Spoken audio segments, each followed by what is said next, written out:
जानेंगे अपनी कमियों की। इस दुनिया में हर इंसान में कोई ना कोई कमी होती है और अधिकतर लोग अपनी उस कमी को लेकर निराश हो जाते हैं। जैसे फला इतना अच्छा गाता है लेकिन मैं क्यों नहीं, फला इतना अच्छा दिखता है मैं क्यों नहीं, फला आदमी इतना एक्टिव है मैं क्यों नहीं।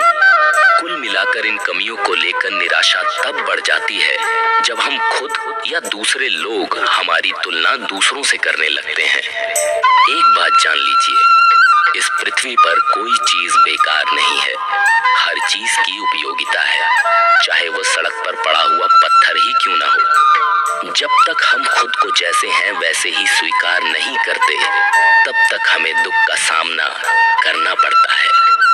इस दुनिया में जो भी चीजें हैं वो वैसी ही हैं जैसा उन्हें होना चाहिए था।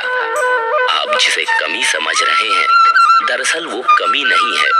ईश्वर ने आपको जैसा बनाया है उसके पीछे उसका एक महान उद्देश्य होता है, जैसा कि आज की इस कहानी में मैं सुनाऊंगा।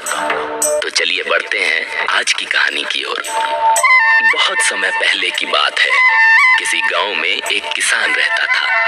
वो रोज सुबह उठकर दूर झरनों से स्वच्छ पानी लेने जाया करता था। इस काम के लिए वो अपने साथ 2 बड़े घड़े ले जाता था, जिन्हें वो डंडे में बांधकर अपने कंधे पर दोनों ओर लटका लेता था।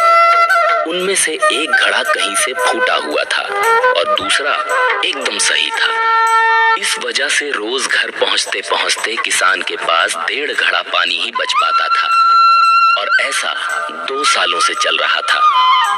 सही घड़े को इस बात का घमंड था कि वो पूरा का पूरा पानी घर पहुंचाता है और उसके अंदर कोई कमी नहीं है। वहीं दूसरी तरफ फूटा घड़ा इस बात से शर्मिंदा रहता था कि वो आधा पानी ही घर तक पहुंचा पाता है और किसान की मेहनत बेकार चली जाती है। फूटा घड़ा ये सब सोचकर बहुत परेशान रहने लगा और एक दिन उससे रहा नहीं गया। उसने किसान से कहा, मैं खुद पर शर्मिंदा हूँ और आपसे क्षमा मांगना चाहता हूँ। किसान ने पूछा, क्यों? तुम किस बात से शर्मिंदा हो? शायद आप नहीं जानते, मैं एक जगह से फूटा हुआ हूँ और पिछले 2 सालों से मुझे जितना पानी घर पहुँचाना चाहिए था बस उसका आधा ही पहुँचा पाया हूँ। मेरे अंदर ये बहुत बड़ी कमी है और इस वजह से आपकी मेहनत बेकार होती रही है। फूटे घड़े ने दुखी होते हुए कहा। किसान को घड़े की बात सुनकर थोड़ा दुख हुआ और वो बोला, कोई बात नहीं, मैं चाहता हूँ आज लौटते वक्त तुम रास्ते में पड़ने वाले सुंदर फूलों को देखो। घड़े ने वैसा ही किया। वो रास्ते भर सुंदर फूलों को देखता आया।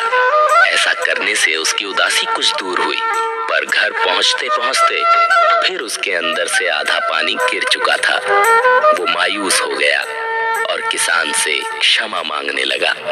किसान बोला, शायद तुमने ध्यान नहीं दिया, पूरे रास्ते में जितने भी फूल थे वो बस तुम्हारी ही तरफ थे, सही घड़े की तरफ एक भी फूल नहीं था। ऐसा इसलिए क्योंकि मैं हमेशा से तुम्हारे अंदर की कमी को जानता था और मैंने उसका लाभ उठाया। मैंने तुम्हारे तरफ वाले रास्ते पर रंग बिरंगे फूलों के बीज बो दिए थे।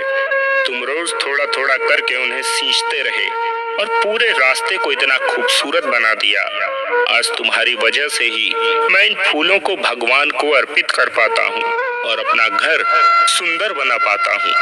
तुम ही सोचो, अगर तुम जैसे हो वैसे नहीं होते तो भला क्या मैं ये सब कुछ कर पाता? हम सभी के अंदर कोई ना कोई कमी होती है, पर यही कमियां हमें अनोखा बनाती हैं।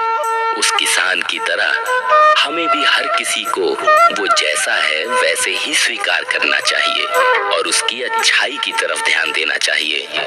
और जब हम ऐसा करेंगे तब फूटा घड़ा भी अच्छे घड़े से मूल्यवान हो जाएगा।